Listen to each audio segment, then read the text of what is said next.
For advertisement, call 8125893028. Our Gmail maxtvtelugu@gmail.com. Hi hello నమస్తే welcome to Max TV. నేను మీ Shravs.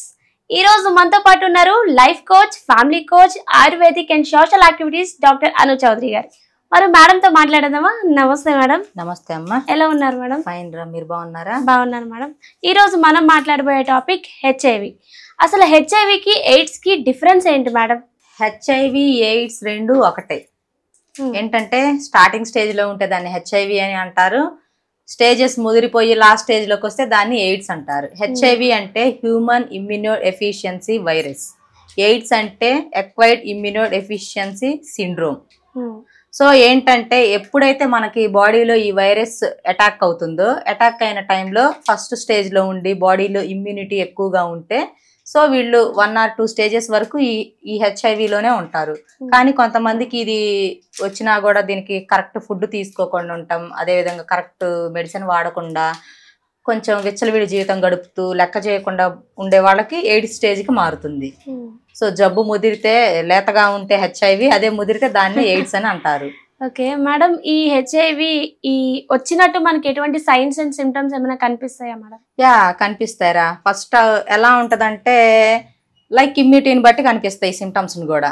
So కొంతమందికి ఏంటంటే బాగా చాలా మంచి ఫుడ్ తీసుకుంటూ ఉంటారు, బాడీలో ఇమ్యూన్ సెల్స్ బాగుంటాయి వాళ్ళకి, అండ్ వాళ్ళు చిన్న చిన్న ప్రికాషన్స్ అలాంటివి పాటిస్తూ ఉంటారు. సో అలాంటి వాళ్ళకి ఏంటంటే ఈ సిమ్టమ్స్ అనేవి స్లోగా కనిపిస్తాయి. అదే గనక ఎటువంటి లేకుండా రెగ్యులర్ గా హార్డ్ వర్క్ చేస్తూ కొంచెం ఫుడ్ అనేది లిమిటెడ్ గా తింటూ కొంచెం హెల్త్ గురించి అజాగ్రత్తగా ఉండే వాళ్ళకి ఫాస్ట్ గా కనిపిస్తూ ఉంటాయి సిమ్టమ్స్.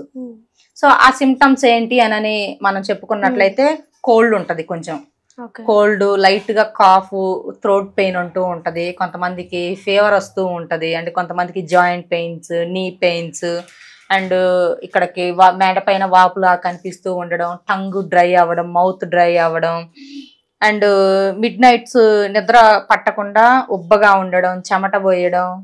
సో ఇలా ఉంటది మెయిన్ రీజన్స్ అయితే ఇవి. అండ్ కొన్ని కేసెస్ లో మాత్రం ఆకలి మందగించడం ఇలా ఉంటది. మేడం, అసలు హెచ్ఐవికి క్యూరే ఉండదు అంటారు. అసలు హెచ్ఐవికి క్యూర్ ఉంటుందా? ఉంటే ఎలా ఉంటుంది మేడం?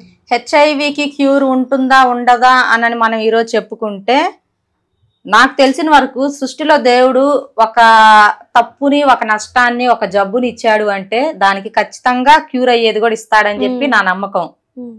ఏంటంటే సమస్య వచ్చిన చోట దానికి సొల్యూషన్ కూడా దేవుడు ఇచ్చినప్పుడు అన్నిటికీ ఉంటదని చెప్పి నా నమ్మకం. సో ఫస్ట్ ఏంటంటే నేచురల్ గానే ఇలాంటి వాటికి మనం చేయాల్సింది ఏంటి అంటే, మనకి ఏదన్నా సంథింగ్, కొంతమంది విచ్చలవిడి జీవితం గడుపుతూ ఉంటారమ్మా.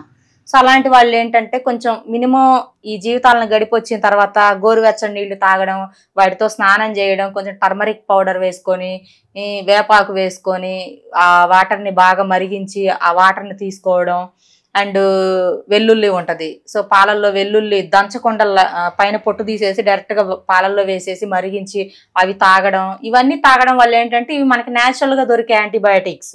మన శరీరానికి ఎటువంటి కెమికల్స్, ఎటువంటి యాంటీబయాటిక్స్ వాడకుండా నేచురల్ గా దొరికే వేపాకు, టర్మరిక్, వెల్లుల్లి, జింజర్, మిరియాలు, పిప్పళ్ళు ఇవన్నీ కూడా నేచురల్ గా దొరికేవి. వీటన్నిటిని గనక లైట్ గా ఒక్కొక్కటి వేసేసుకొని డైలీ ఒక దాంతో కషాయంలా చేసుకొని తాగితే మన బాడీలో ఉన్న బ్యాక్టీరియా, ఫంగస్, వైరస్ అంతా కూడా డెడ్ అవుతుంది. మేడం, హెచ్ఐవి అనేది స్ప్రెడబుల్ డిసీజా, లేకపోతే హెచ్ఐవి వచ్చిన వాళ్ళు అసలు బ్రతుకుతారా మేడం? స్ప్రెడబుల్ డిసీజా అంటే ఫస్ట్ ఆఫ్ ఆల్ అసలు ఇది మనం ఏ విధంగా వస్తుందని చెప్పుకోవాలి అని అంటే, అన్ప్రొటెక్టెడ్ ఇంటర్ కోర్సెస్ వల్ల, అంటే అన్ప్రొటెక్టెడ్ సెక్షువల్ కాంటాక్ట్స్ వల్ల ఇది వస్తుంది. అండ్ బ్లడ్ ట్రాన్స్ఫర్మేషన్, రక్త మార్పిడి, ఒకళ్ళ నుంచి ఒకళ్ళకి బ్లడ్ ట్రాన్స్ఫర్మేషన్ వితౌట్ టెస్టులు లేకుండా చేయించుకుంటూ ఉంటుంటారు. అది వెనకటి రోజుల్లో చేశారు, బట్ కానీ ఇప్పుడు ఏ హాస్పిటల్స్ లో కానీ ఎక్కడా కూడా టెస్టులు లేకుండా ఇలాంటివి జరగట్లేదు. కాకపోతే ఏంటంటే చిన్న చిన్న నీడిల్స్ వల్ల, చిన్న చిన్న తప్పిదాల వల్ల ఇలా ఈ బ్లడ్ ట్రాన్స్ఫర్మేషన్ వల్ల వస్తుంది ఒకటి. అండ్ టాటూస్, ఇప్పుడు ఏంటంటే టాటూ లేకపోతే అసలు మన శరీరానికి అందమే లేదన్నట్టుగా ఫీల్ అవుతున్నారు అబ్బాయిలు, అమ్మాయిలు. టాటూస్ అనేవి ఫస్ట్ టాటూ వేయించుకోవాలి మీకు అని అనిపిస్తే ఫస్ట్ మీరు చెక్ చేయాల్సింది టాటూ వేసే పర్సన్ యూజ్ చేసే నీడిల్ కొత్తదా కాదా, సో దాన్ని స్టెరిలైజ్ చేశారా లేదా అని మీరు అది మాత్రం గమనించి టాటూస్ వేయించుకోవాలి. ఎందుకంటే టాటూ నీడిల్స్ ద్వారా కూడా వచ్చే ఛాన్సెస్ ఉంటది. ఒకటి. అండ్ సెకండ్ వన్ వచ్చేసి చిన్నపిల్లల్ని చూసుకుంటే బ్రెస్ట్ మిల్క్. ఏంటంటే తల్లి కనుక హెచ్ఐవి ఉంటే సేమ్ అదే మిల్క్ బేబీ తీసుకుంటే సో బ్రెస్ట్ మిల్క్ ద్వారా కూడా వచ్చే ఛాన్సెస్ ఉంటది. అండ్ లాస్ట్ వన్ వచ్చేసి ఇంట్లో పెద్దవాళ్ళకి ఎవరికైతే హెచ్ఐవి ఉంటుందో వాళ్ళు ఏంటంటే చిన్న పిల్లలకి డైజెస్ట్ అవ్వదని చెప్పి మెత్తగా నమిలి పెడుతూ ఉంటారు నోట్లో ఫుడ్.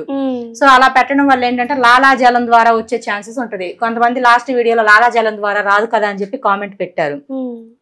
లాలాజలం ద్వారా రాదు అని చెప్పింది ఎవరికి? పెద్దవాళ్ళకి రాదు. ఎందుకంటే పెద్దవారిలో ఇమ్యూన్ సెల్స్ బాగుంటాయి, బట్ చిన్నపిల్లల్లో తక్కువగా ఉంటది. అదేంటి అప్పుడే పుట్టిన పిల్లలకి ఇమ్యూన్ సెల్స్ ఎక్కడి నుంచి వస్తాయమ్మా వాళ్ళకి? సో అలాంటి వాళ్ళకి ఏంటంటే ఏ చిన్న వైరస్ బ్యాక్టీరియా ఫంగస్ లు ఫాస్ట్ గా అటాక్ అవుతాయి. అందుకని చిన్న పిల్లలకైతే పెట్టకూడదు. అదే పెద్దవాళ్ళకి హెచ్ఐవి ఉన్న వాళ్ళ నోట్లో నమిలి పెట్టినా ఏం రాదు, ఓన్లీ చిన్న పిల్లలకే వస్తుంది. మేడం హెచ్ఐవి వచ్చిన వాళ్ళు ఎటువంటి ప్రికాషన్స్ తీసుకోవాలి మేడం? ప్రికాషన్స్ అండ్ రాకుండా ప్రికాషన్స్ తీసుకుంటే మంచిది. వచ్చిన తర్వాత మందులు వాడాలి నాకు తెలిసినంత వరకు. ఎన్ని ఇయర్స్ వాడాలి మేడం?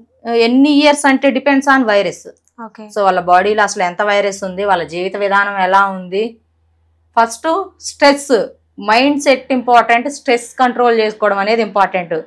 నా దగ్గరకు వచ్చే పేషెంట్స్ ఎలా ఉంటారంటే నాకు వచ్చింది, నా వల్ల కాదు, ఇంక నేను బతకను, నేను చచ్చిపోతున్నాను అని చెప్పి ఫ్యామిలీని ఇబ్బంది పెడతారు, వాళ్ళు ఇబ్బంది పడతారు. ఫుడ్ తినకుండా సూసైడ్ చేసుకోవడానికి ప్రయత్నించి ఇంట్లో వాళ్ళు ఆపి చివరికి నా దగ్గరికి తీసుకొచ్చి కౌన్సిలింగ్ ఇప్పించి చిన్న చిన్న టిప్స్ చెప్తుంటే నేను అవి పాటించి తగ్గించుకున్న వాళ్ళు కూడా చాలా మంది ఉన్నారు.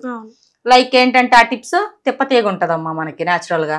సో దాన్ని మనం గ్యాదర్ చేసుకొని చిన్న చిన్న పీసెస్ లా చేసుకొని గ్రైండ్ చేసేసుకొని ఏదైతే మనం గ్రైండ్ చేసుకున్న మిక్చర్ ఉంటుందో దాన్ని వాటర్ లో వేసేసుకొని బాగా మరగనిచ్చి కషాయంలా తయారు చేసుకొని అందులో కొంచెం మిరియాల పొడి, ఇంత చిన్న బెల్లం ముక్క వేసేసుకొని ఉదయం సాయంత్రం ఆ కషాయం తాగు. మనకు బాడీకి కావాల్సిన ఇమ్యూనిటీ ఉంటది, బలము ఉంటది, అండ్ ఈ బ్యాక్టీరియా ఫంగస్ వైరస్లు కూడా మొత్తం డెడ్ అవుతాయి. ఇలాంటివి పాటిస్తే చాలు. ఏ జబ్బున్న వాళ్ళైనా కూడా ఆరోగ్యంగా ఉంటారు, అన్ని రోగాలు నేచురల్ గా క్యూర్ అవుతాయి. అంతేగాని చిన్న చిన్న దానికి కూడా భయపడుతూ ఉంటారు కొంతమంది. చాలా బాగా చెప్పారు madam, thank you so much.